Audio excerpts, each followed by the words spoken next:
Hi everyone, it's Tash and welcome to another Wednesday recipe video. And today we're going to be making a creamy milky taro paste. Timestamps are down below in the description if you want to skip the initial blah blah, but stick around if you want to hear a little bit about what we're making first. There are kind of two types of taro paste when it comes to Asian desserts. One is a really solid one. It could be solid enough to scoop, kind of like ice cream, or a really thick mashed potato. It's usually dolloped on top of desserts. Or it could be really thick actually, thick enough to roll into balls and put it into mooncakes. I will actually link my Chil taro mooncakes up there now. But the type we're making today is a second kind of taro paste, which is a really smooth, creamy, soft, almost pourable kind. Or spoonable, it can be a little bit thinner or a little bit thicker. This one's usually used as toppings for, say, shaved ice desserts, or in a tang shui that's like a sweet dessert soup, or you can use it to make fresh taro milk tea. I'm going to be serving it like a tang shui today, and I'm going to be serving it with the stretchy milk mochi that we made last week. Well, a fresh batch. I didn't literally leave it out for last week and then use it today. I'll link the recipe to that up there now,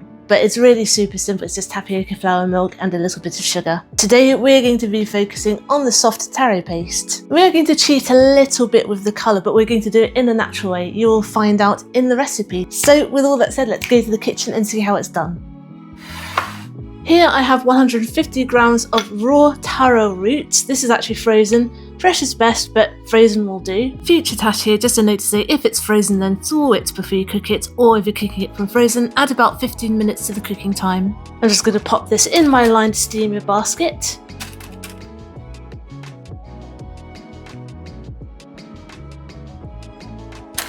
And this part's totally optional, but I'm also going to add 20 grams of purple sweet potato. This is enough to colour it, but not enough to change the flavour. Still going to get the taro flavour, but with a little boost of purple colour. Without it, it's going to be very, very pale pinky purple. That's the natural taro colour, but we're going to cheat a bit and boost the colour a bit naturally. Now let's get steaming. And now we're just going to steam this on medium-high heat for about half an hour, just until everything's soft. That's 30 minutes, let's have a look. Lovely. Now I'm just going to take this off the heat and let it cool a little first. Now I'm going to dump all of this in my blending container. Add 180 millilitres of milk. This is full fat milk. You can use any milk you like, including vegan. I'm making a mess as usual. I'm going to add 20 grams of caster sugar. And a little pinch of salt. And now I'm going to blend it all up with my stick blender.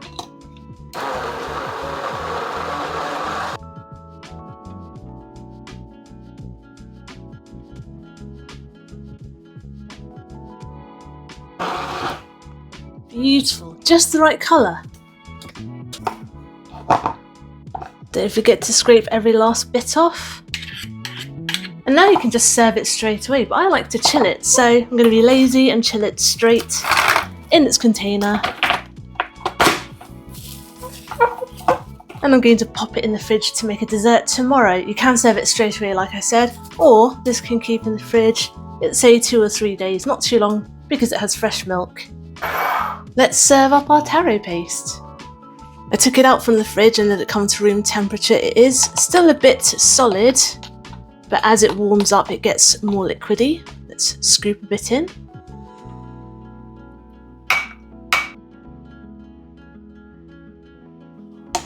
And I've also made some stretchy milk mochi. So I used the same recipe as I did last week. I made a half batch of the recipe, so if you want to check that recipe out, it's literally just tapioca flour, milk and a little bit of sugar. I'm going to add half because I'm going to make 2 bowls.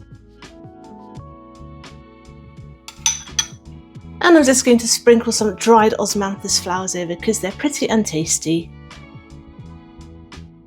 It looks so pretty. I'm not sure if something happened in the fridge overnight or it's because of the lighting, but it looks even more purple this morning. Curious. Anyway, let's dig in.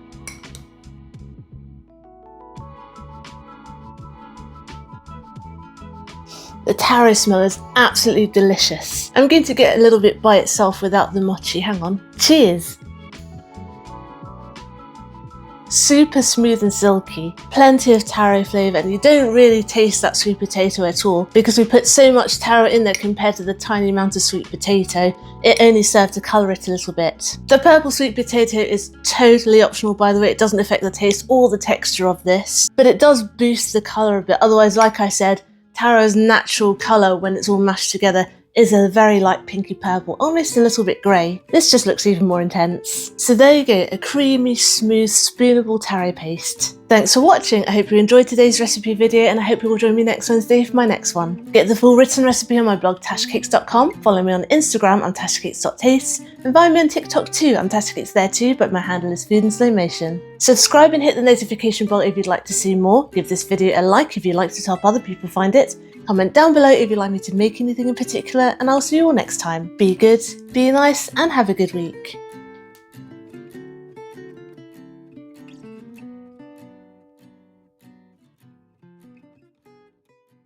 And now you can probably guess what my Friday drink short is going to be.